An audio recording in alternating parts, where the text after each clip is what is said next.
Hello friend, welcome to J online classes. देखिए CTET का question है, पेपर 1 है। अगर आप हमारे चैनल पर नए हैं तो चैनल को सब्सक्राइब कर लीजिएगा। देखिए क्वेश्चन देखते हैं। सबसे पहले अगर मैथ का क्वेश्चन है, देखिए यहाँ बोल रहा है कि 270 सेमी लंबे एक तार को आयत के रूप में दिया गया है। यदि आयत की चौड़ाई यहाँ 50 है तो इसकी लंबाई ज्ञात करना है। देखिए आयत के रूप में दिया हुआ इस तार की कुल लंबाई कितना दिया है, 270 दिया, यानी आयत का परिमाप कितना हो गया, 270 हो गया। इसका चौड़ाई कितना है, 50 दिया हुआ है। तो आयत का परिमाप हो जाएगा 2l+b, 2 × l+b हो जाएगा 270 हो गया। आप देखिए यहाँ से काटते हैं तो ये कितना हो जाएगा, 135 हो गया। यहाँ से आप देखिए यहाँ पर कि l+b का मान यहाँ से कितना हो जाएगा, 50 हो जाएगा, बराबर कितना हो जाएगा, 135 हो गया। अब l बराबर कितना हो जाएगा, 135 में से क्या करेंगे, 50 घटा देंगे तो कितना हो जाएगा, ये 85 आंसर इसका करेक्ट आंसर हो जाएगा। इसका लंबाई कितना निकला है, 85, इसका बिल्कुल करेक्ट आंसर। अगला क्वेश्चन देखिए अगर इस तरह का सवाल दिया, देखिए 1 सितंबर के दिया हुआ है कितना, 4:48 में चला है विशाखापट्टनम से निकलती है। 2 सितंबर को 17:37 से पहुँचे गंतव्य स्थान पहुँचते हैं। ट्रेन की कुल यात्रा का समय निकालना है। तो क्या करना है, देखिए ये 4 बजे है, 4 बजे सुबह है, तो इसको क्या करें, 24 घंटा में से इसको घटा देना है। तो 24 घंटा में से घटाते हैं, 4 घंटा 48 मिनट है, इसको कैसे घटाएंगे यहाँ से, देखिए ध्यान से, ये 24 को हटा के यहाँ पर 23 कर दीजिएगा। 23 कर दिएगा तो इधर 1 घंटा इधर दे दीजिएगा, 60 हो जाएगा, इधर 23 हो गया। इसको घटाते हैं तो कितना आता है, ये घटाता है तो 19 घंटा कितना आता है, 19 घंटा 12 मिनट आता है। देखिए जो 1 सितंबर को चला था तो 19 घंटा 12 मिनट चला था, समय लिया था। आज जो 2 सितंबर को चला था 17 घंटा 37 मिनट चला था। इस दोनों को अगर आप जोड़ते हैं तो यहाँ पर 36 घंटा, इसका 49 मिनट बिल्कुल करेक्ट आंसर आ जाता है। अगला क्वेश्चन देखिए, अगला दिया हुआ है यहाँ पर, अगला दिया हुआ है कि एक बगीचे में वृक्षों का 1/6वां भाग जामुन है। देखिए 1 है ना, अगर 6 गो पेड़ है तो 1 जामुन है, लेकिन रियल में इसका मान यहाँ पर दिया है कि जामुन का पेड़ कितना है, 6, तो 1 के बराबर 6 हो जाएगा, तो 6 के बराबर 6 के 36 हो गया। यानी 6 टोटल पेड़ कितना, 36। इसका 18 का पेड़ क्या है, इसका आधा भाग क्या है, यूकेलिप्टस का पेड़ है। अब अशेष कितना है, पीपल का हो जाएगा। तो देखिए 18 हो गया, ये पेड़ हो गया, 6 हो गया यहाँ जामुन का, तो 24 को टोटल हो गया इधर से। अब बचा कितना, 12 कितना हो जाएगा, 12 का इसका जामुन का नहीं, 12 का पीपल का हो जाएगा। इसका बी नंबर करेक्ट आंसर हो जाएगा। अगला क्वेश्चन देखिए, यहाँ पर 2 सवाल दिया हुआ है। यहाँ पर ऊपर में 1 सवाल है, एगो नीचे में दिया हुआ है। देखिए इसको मल्टीप्लाई करेगा यहाँ से, देखिए इसको मल्टीप्लाई करेगा तो ये हो जाएगा 43.5 हो जाएगा, 43.5 हो जाएगा, 43.5 हो गया। अब देखिए 18, यहाँ पर क्या है, ये भाग का चिन्ह, 18 में से 3 से भाग देते हैं तो 6 आता है। अब -3 इसको मल्टीप्लाई करते हैं, इधर से कितना आ जाता है, ये हो जाएगा 37.5 आता है। अब देखिए इसको जोड़ते हैं तो कितना हो जाएगा, ये 36 के 18, यहाँ से जोड़ते हैं तो 9 हो जाएगा, यहाँ पर इतना हो गया। इसको घटाते हैं तो 49.5 में से 37.5 घटाते हैं तो कितना आता है, इसको घटाते हैं तो 2 आ गया, यहाँ से 1 हो गया, 12 आ रहा है। तो 12 इसका यहाँ पर क्या नंबर में आंसर है, इसका यहाँ पर बी नंबर में 12 आंसर दिया हुआ है। देखिए बी नंबर इसका 12 आंसर बिल्कुल करेक्ट आंसर हो जाएगा। अगला क्वेश्चन नीचे में देखिए, नीचे यहाँ के मालिनी ने के पास है 2 रुपया है।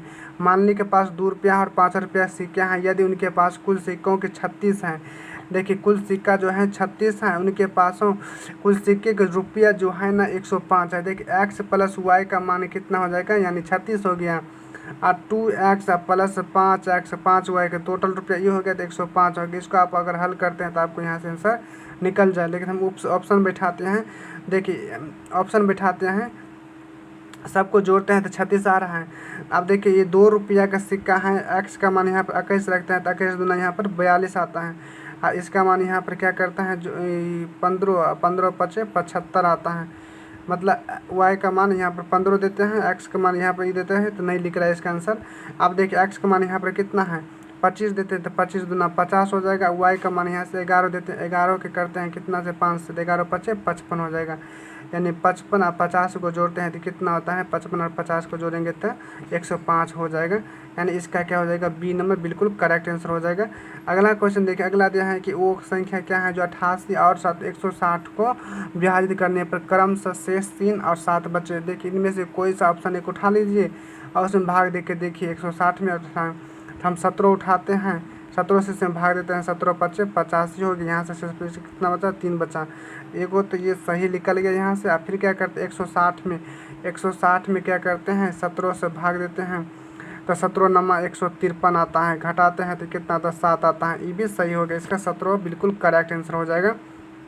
देखिए इनमें से बोल रहा है कौन सा कथन सत्य है। एक भाज्य संख्या एक अभाज्य संख्या के जब किसी अन्य भाज्य संख्या में जोड़ा जाता है तो हमेशा एक, देखिए बोल रहा है कि एक भाज्य संख्या अभाज्य संख्या अभाज्य संख्या कौन कौन होता है, तो 2 होता है, 3 होता है, 5 होता है, 7 होता है, जिसका कोई गुणनखंड तो एक और स्वयं के अलावा दूसरा कुछ नहीं होता है।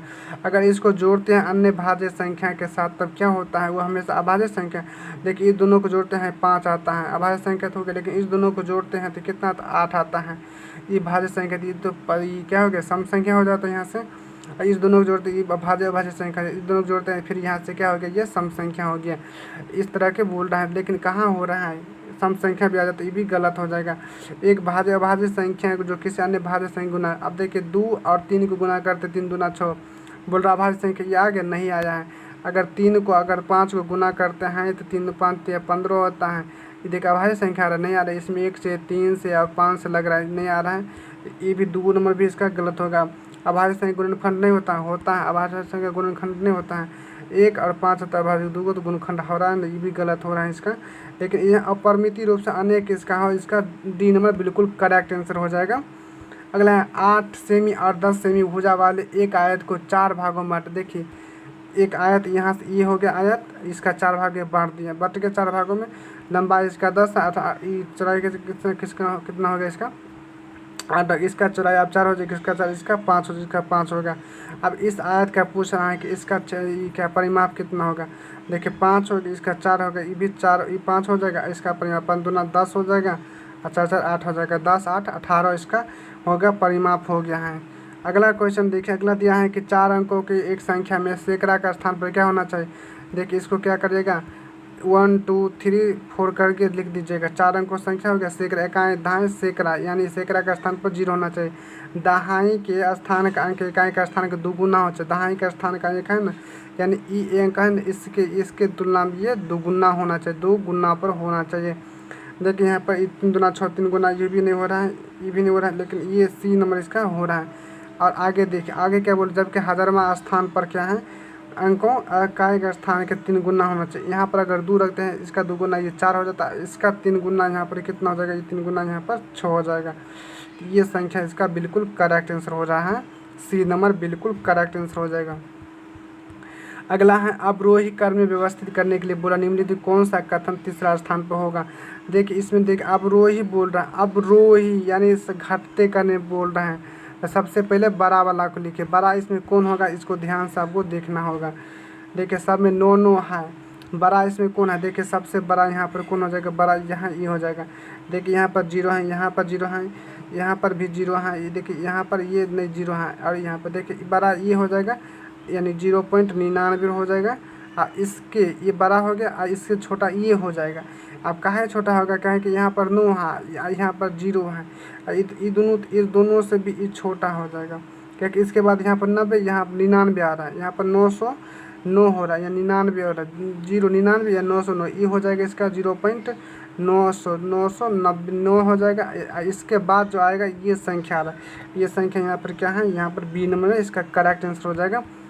अगला क्वेश्चन देखिए, मैं एक 2 अंकों की संख्या हूँ, लेकिन दहाई का स्थान का अंक 2 गुना और इकाई का स्थान का अंक 3 गुना का गुणज है। दहाई का स्थान का क्या है, दहाई का अंक दहाई का स्थान का अंक 2 का गुणज होना चाहिए और इकाई का स्थान का 3 का गुणज होना। 2 का गुणज बोल रहा है, यानी 2 होना चाहिए, या तो 4 होना चाहिए, या तो 6 होना चाहिए, या तो 8 होना चाहिए, या 10 होना चाहिए। 10 तो नहीं होगा, हटा दीजिए इसको। अब 3 का गुणज 3 6 9 ये होना चाहिए, 9 इतना ही होना चाहिए। तो ये कहाँ का इकाई का अंक है, ये इकाई का अंक है, तो इसका इकाई कहाँ है, देखिए ये दोनों तो आ रहा है, ये भी आ रहा है, ये भी आ रहा है, सबको सब मिल रहा है। अब इकाई दहाई पर देखते हैं, दहाई पर 2 का 6 भी 4 भी आ रहा है, सब आ रहा है यहाँ पर। अब लेकिन दोनों का गुणनफल होगा ना, उसका जोड़, उसका बोल रहा है कि उसका योग है ना जो 52 का एक गुणनखंड होना चाहिए। देखिए 9 6 15 नहीं हो रहा है, 6 4 10 नहीं हो रहा है, 8 में 11 नहीं है, लेकिन इसको जोड़ते हैं 9 4 13, 13 क्या है 52 को विभाजित करेगा, इसका एक गुणनखंड है। इसका सी नंबर करेक्ट आंसर हो जाएगा। इस सी नंबर जो दिख रहा है यहाँ पर ये वाला बिल्कुल इसका करेक्ट आंसर हो जाएगा। अगला क्वेश्चन देखिए, वीडियो अगर अच्छी लगी हो तो लाइक कमेंट एंड सब्सक्राइब जरूर कर लीजिएगा वीडियो देखने के लिए आपका धन्यवाद।